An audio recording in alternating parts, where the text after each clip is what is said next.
जी का बहुत नाम आता है, लेकिन नामदेव जी के गुरु भाई थे त्रिलोचन दास।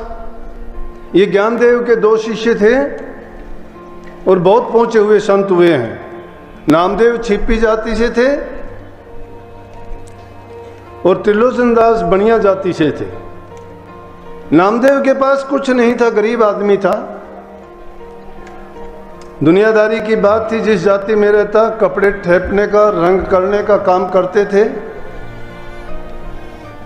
लेकिन त्रिलोचन दास जी अमीर थे, धन दौलत बहुत था। ज्ञानेश्वर दास के वो शिष्य होने के कारण दोनों ही भक्ति के रास्ते में बड़ी उनकी पहुंच थी, बड़ी करनी की दोनों ने। परंतु नामदेव जी तो करनी करते थे, नाम का अभ्यास करते थे, सुमन भजन में समय लगाते थे ज़्यादा। और त्रिलोचन दास जी क्या करते थे? दान करते थे, पुण्य करते थे, भंडारे करते थे, भूखे गरीबों के लिए भंडारे चलाते, उनमें अन्न बांटते, धन बांटते, कपड़ा देते, बड़े परोपकार के काम करते थे। लोगों में अच्छी ख्याति थी और जितना समय मिलता गुरु की आज्ञा में बरतते हुए नाम का सिमरण भी करते थे। काफ़ी करते कराते उनको एक दिन सूझी, क्योंकि नामदेव जी की ख्याति फैली हुई थी और सब कहते थे कि नामदेव जी से परमात्मा रोजाना मिलते हैं, नामदेव जी जब चाहते हैं प्रभु के दर्शन करते हैं। एक दिन त्रिलोचन दास जी उनके पास जाके कहने लगे कि नामदेव जी काम तो मैं भी बहुत अच्छे करता हूँ, जानते थे। बोले कि तेरे पास धन है, तू दान करता है, बहुत अच्छी बात है। तू सेवा करता है, साधुओं की सेवा करता है, ज़रूरतमंदों की करता है, गरीबों की करता है। ये भी एक बहुत बड़ी बात है कि आप अपने धन को, मन को, तन सेवा में आपका लीन रहता है, मन प्रभु के नाम में लीन रहता है। और इसके साथ साथ आप जो परोपकार और भलाई के काम करते हो वो मेरे से नहीं हो पाते, क्योंकि मेरे पास माया नहीं, धन नहीं।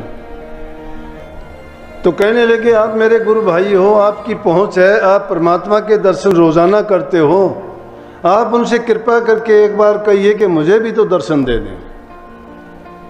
जिस इंसान के भाग में नहीं होता, भाग कौन बनाता है? इंसान खुद बनाता है। और गुरु की आज्ञा मेरे वचन में जो चलता है उसको वो चीज हासिल करने में देर नहीं लगती। नामदेव जी से बहुत प्रार्थना की कि बड़ी दया करना मेरे ऊपर, और प्रभु से जब भी आपकी अगली मुलाकात हो तो मेरे बारे में कहना कि त्रिलोचन दास भी आपके दर्शन के लिए ललायित है, बहुत तड़पता है, उनको भी एक दिन तो दर्शन दो। नामदेव जी का अगला जब उनको अवसर मिला दर्शन करने का प्रभु का, तो उन्होंने प्रार्थना की, उनको याद आई कि जी त्रिलोचन दास की भी इच्छा है कि आप उनको भी एक बार दर्शन दो। वो भी बड़े अच्छे काम करते हैं, उनकी वृत्ति भी आप में लगी रहती है, दान पुण्य में अग्रणी हैं, समाज के कल्याण में के काम करते हैं, लोगों को बड़े सहायता मदद करते हैं। और वैसे भी उनको कोई संतान भी नहीं है, संसार के पदार्थों से वो उपराम है, उनको किसी चीज़ का ना लालच है ना स्वार्थ है, निस्वार्थ भाव से काम करते हैं। कहने लगे कि उनको बोलना कि जो वो काम करते हैं पूरी श्रद्धा और विश्वास के साथ उन काम को करते रहें। कहने का मतलब ये दान पुण्य सेवा ये चीज़ें भी करते रहें, और ये जो काम करते हैं उनके साथ साथ वो नाम में भी और जब ध्यान लगाएंगे तो उनको भी मैं एक दिन दर्शन दूंगा, बोल रहा उनको दर्शन होंगे। जाके नामदेव जी ने उनको बताई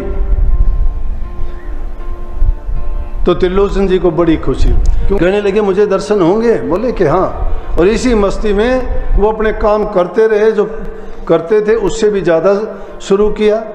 नाम का सुमन करते थे और अपने मन को लगाया।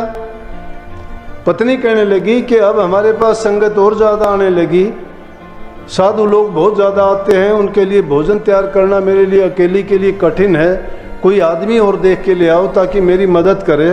तो सेवा में कमी ना आए। तो एक दिन त्रिलोचन जी चले जा रहे थे, कहने लगे मैं जाऊंगा और तलाश करूंगा। जब बाजार में चले जा रहे थे, रास्ते में एक आदमी दिखाई दिया, फटे हुए कपड़े, शरीर से हष्ट पुष्ट, और उनको देख के कहने लगे क्यों भाई तुम कौन हो? कहने लगे जी मैं तो नौकरी की तलाश में घूमता हूँ। बोले अच्छा। बोला क्या नौकरी करोगे? बोला कुछ भी मिल जाए। बोला मेरे घर करोगे? बोला कि मुझे तो नौकरी की तलाश में हूँ, मुझे तो मिलती नहीं है, और आप जब मिल गए हो तो इससे बढ़ के मुझे खुशी क्या होगी? कहने लगे तनख्वाह क्या लोगे? बोले तनख्वाह मैं कुछ नहीं लेता। बोला उस त्रिलोचन जी ने सोचा तनख्वाह कुछ नहीं लेता, नौकरी ये करेगा, इससे अच्छा और काम क्या होगा? बोला मेरी 2 शर्त होंगी। बोला क्या? कि एक तो शर्त होगी मैं तनख्वाह नहीं लेता, दूसरी शर्त मेरी ये होगी कि मेरे बारे में किसी को कुछ ना बताएं। मैं खाना खाऊंगा लेकिन मेरी खाने की बात भी किसी दूसरे आदमी को ना बताएं कि इसने ये खाया वो खाया। बोले भाई ठीक है। बोला रोटी रोटी में सेवा करूंगा। लेके चले गए, घर चले गए, पत्नी से कहने लगे बात सुनो, आपकी औरत जाती है, आप आपस में बैठती हो तो अपनी गुप्त से गुप्त भी बात प्रकट कर देती हो इधर उधर, इसको लेके आया हूं, ये सारा काम करेगा और ये कुछ भी हमारे से लेगा नहीं, सिर्फ रोटी खाएगा, लेकिन इसकी रोटी के बारे में, खाने के बारे में किसी को कुछ नहीं कहना। ये नहीं बताना कि इसने ये खाया, कितना खाता है, कम खाता है, ज़्यादा खाता है, कब खाता है। बोले ठीक है, मुझे क्या ज़रूरत है, मैं क्यों कहूँगी। टाइम बीतता गया, खूब सेवा करता गया, जो भी साधु लोग दूसरे लोग आते बड़े प्रेम से सेवा करता, भोजन खिलाता, सब बड़े उससे कहने लगे भाई ये आदमी तो कहाँ से लेके आए हो, बहुत प्रेम से खाना खिलाता है, बहुत अच्छा है, बड़ी सेवा करता है, ये तो बहुत नेक इंसान है। त्रिलोचन जी कहाँ से लेके आए? बोले कि भाई मिल गया मुझे ऐसे ही। अब त्रिलोचन जी भी उसके बारे में फालतू नहीं बोलते। एक दिन का टाइम था, वो पड़ोसी के पास जाके बैठ गई, घरवाली थी तो बहुत अच्छी, लेकिन पड़ोसन से जाके कहने लगी, बैठी, पड़ोसन ने जिक्र कर दिया, बोली बहन पहले तो तुम बड़ी अच्छी थी, बड़ा टाइम निकाल लेती थी, बड़ी बात करती थी, अब तो तुम वैसे भी कमज़ोर सी होगी, और पता नहीं बात भी तुमको कुछ नहीं करती है, क्या बात है? बोली ना ना ना कोई बात नहीं है। उसने टालने की कोशिश की। बोली ना कोई बात हो तो बोल, मैं कोई बताती थोड़ी हूँ किसी से। बोली बहन क्या बताऊँ, रहने दें। फिर उसको पता लग गया कि हाँ बात तो है। बोली ना ना चिंता ना कर, अब तुम मेरे को बता के तो यूँ सोच लेना जैसे कुएं में बात डाल दी, दूसरी जगह कहीं नहीं जाएगी। उसे को विश्वास हो गया, कहने लगी बहन क्या बताऊँ, मैं तो दुर्बल और कमज़ोर इसलिए होगी कि जो लेके आए हैं ना, ये काम तो करता है लेकिन रोटी बहुत खाता है। ये तो इतनी रोटियां खाता है, मैं पीसती थक जाती हूँ, इसका तो पेट ही नहीं भरता। अब वो तो अंतर्यामी थे, उसका नाम भी अंतर्यामी था, नाम भी उसका अंतर्यामी था। बोले ये अंतर्यामी है, ये ऐसा है कि खाता बहुत है, जो मैं बनाती हूँ पीसने में ही रह जाती हूँ। पहले तो इतना था, पीस के मैं उतना ही खिलाती थी, इतने ज़्यादा नहीं थी, अब तो इतना ही तो और लोग खाते, इतना ही अकेला खाता है। भाई ये बात कहनी थी। उसने अपना सामान उठा घर से रफू चक्कर, दरवाजे खुले, शाम का टाइम हो गया। उसने सोचा कि काम तो कर लिया होगा, सारा का सारा काम तो उसने कर लिया होगा, अब तो चल पड़, लेट होगी बात करते करते। जब जाके देखा तो ना सब्जी, ना आटा, ना रोटी, ना बर्तन, दरवाजे खुले। देख के उसने आवाज़ लगाई, अंतर्यामी अंतर्यामी। कहाँ अंतर्यामी? अंतर्यामी तो अब जा चुका था। जब अंतर्यामी वहाँ से जा चुका,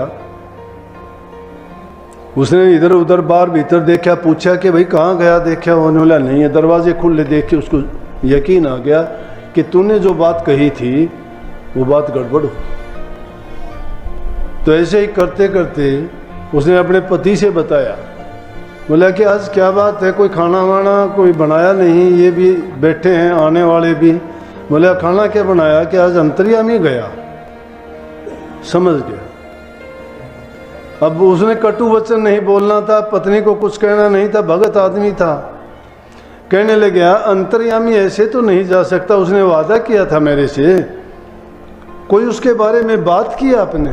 बोले नहीं नहीं मैंने कोई बात नहीं। बोला सच बोलना। बोला मैं तो पड़ोसन से थोड़ी ये कही थी। वो कहने लगी तू कमज़ोर होगी, पहले अच्छी थी, बात करती थी, बात करने के लिए टाइम निकालती थी, अब तेरे को क्या हो गया, तू कमज़ोर होगी, चिंता में तू नज़र आती है। बोला मैंने उसके सामने ये बताई थी कि खाना बहुत खाता है। बोला तूने गलत की, उसने यही तो बात कही थी कि मेरे खाने के बारे में जिक्र नहीं करना। वो चले गई। तो बहुत उसने त्रिलोचन जी ने जब इसके बारे में विलाप किया और कहने लगे कि भाई ये तो गलत हो गया, कहाँ गया, तो आकाशवाणी हुई कि त्रिलोचन जी मैं आया था ना, तुझे दर्शन दिए कि नहीं? बोले कौन हो? बोले अंतर्यामी कौन हो सकता है?